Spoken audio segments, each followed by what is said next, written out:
12-year-old Niko Harrow lived on the edge of Outpost 9, one of the many human settlements scattered across the terraformed planet of Aurelia. Life on the outskirts wasn't exciting. Most days, Niko helped his mother fix water filters and fed the family's 2 chickens. But the day he found a dragon, everything changed. He had wandered farther into the wild scrublands than usual, chasing a solar lizard. That's when he heard the sound, soft, high-pitched, like a whimpering bird, behind a cluster of glowing red-thorn bushes. Something was curled up and trembling. It was small, maybe the size of a dog, but it had leathery wings, sharp black claws, and scales that shimmered between emerald and sapphire. A long gash ran along its side, and its breathing was ragged. "A baby dragon?" Niko whispered, heart pounding. The creature flinched as he stepped closer. "I won't hurt you," he said softly. He pulled off his jacket, wrapped it around the dragon, and gently lifted it into his arms. It was warm and surprisingly light. He carried it home, ignoring how the thorns cut his arms. When he reached the back of the house, he made a little nest in the tool shed with old blankets and brought out scraps of food, cooked chicken, dried fruit, anything he could find. The dragon sniffed the offerings and licked at them, eyes filled with fear and pain. Niko spent the whole night by its side, tending to the wound with the same care his mother used on him when he got hurt. He whispered stories to it about Earth, about video games, about how lonely life was out here. By morning, the dragon was asleep, peaceful, belly full and wing twitching in dreams. When Niko woke up the next day, the sky was not peaceful. There was a sound, like a storm was growling in the clouds. Niko stepped out of the shed and stared at the horizon. Then he blinked and froze. Dozens of dragons were landing in his backyard. Some were enormous, their wingspan blotting out the sun. Others were lean and fast, gliding silently above the treetops. They came in every shape and color, glowing silver, smoky black, fire orange, some even translucent like crystal. One landed just a few feet from Niko. It lowered its massive head and sniffed him.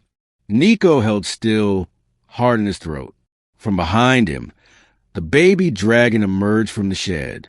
Its limp was gone, and it chirped a short, high trill. Immediately, the other dragons responded with low, rumbling calls.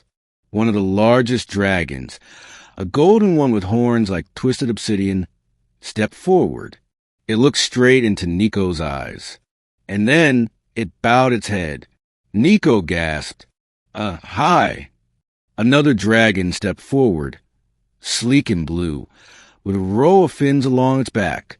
It opened its mouth and spoke. "You are the one who helped our youngling." Niko nearly fainted. "You talk." The dragon inclined its head. "We are Valari. We speak when trust is earned." The baby dragon nudged Niko's leg and looked up at him adoringly. "She is the daughter of our high wing," the blue dragon said. "She went missing during flight. We feared the worst." "I just found her," Niko said. "She was hurt. You tended to her. You fed her. You asked for nothing. I didn't know she was royalty. All the more reason your kindness matters." Another dragon, this one crimson and battle-scarred, let out a snort.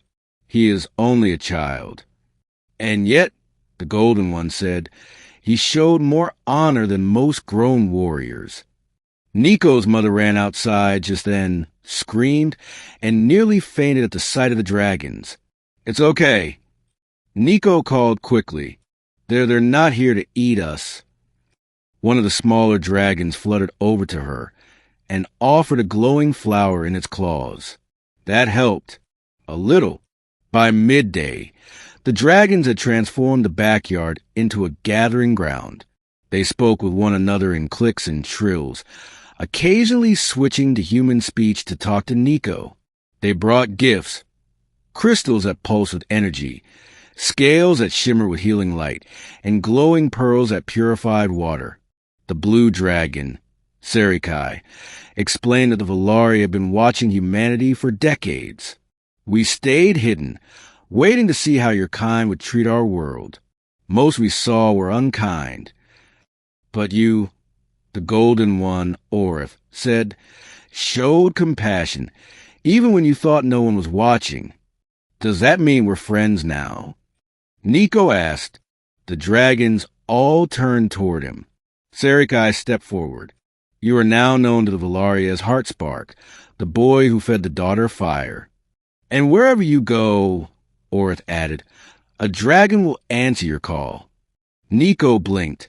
Whoa! In the weeks that followed, nothing was the same. Scientists from the nearest colony came to study the dragons, but the Valari didn't trust them. They spoke only to Niko. Soon, the settlement saw improvements beyond belief. Water flowed clean.